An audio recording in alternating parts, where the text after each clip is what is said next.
Vorona taitra-mbasy devolika tsy janony intsony, ka veloma mavesabesatra napetrako anao. Leo ny mifitetaka amin'ny tanaka leo maiakatra ambony, ary iaina amin'ny fiaina tsy mamiratra sy vaovao. Rofotra vory-tamba velo sisa navela ny fahotana, ho tinafa ny tenako efa reraka sy mahi. Hatramin'ny masoko aza no voarakitra ny aiza ny fahajambana, tsy nahita ny arato fandrika akadenikody. Vorona taitra-mbasy devolika tsy janony intsony, ka veloma mavesabesatra napetrako anao. Leo ny mifitetaka amin'ny tanaka leo maiakatra ambony, ary iaina amin'ny fiaina tsy mamiratra sy vaovao.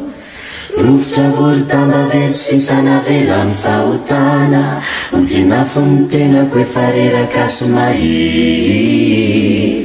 Hatramin'ny masoko aza mo voarakitry ny aiza ny fahajambana, tsy nahita ny arato fandrika akadenikody. Amantana tany foana tao avandra ririniny anao santana, ratombokasan'ny mbola iverina ato anaty mpindray. Fa ny aizina be taloha efa voaroka ny taratry ny hazavana, ahitako ilay lalatsara zanakany amiray. Azitsahinao reny lambakioringalo sy fera fa ny andro hariva, tsy te hierika anao intsony ao fefaleo sady fay.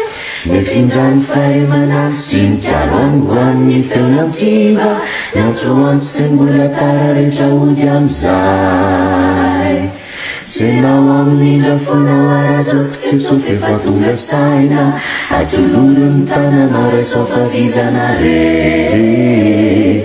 Ifalo ratoka raisinao sady tsy maty fo amanaina, ohatr'izay ao efa voton'ny tany anaty afo be. Tsenao amin'indra fonao arazoko tsy sofa efa tonga saina, atoloro ny tananao raiso favizana re.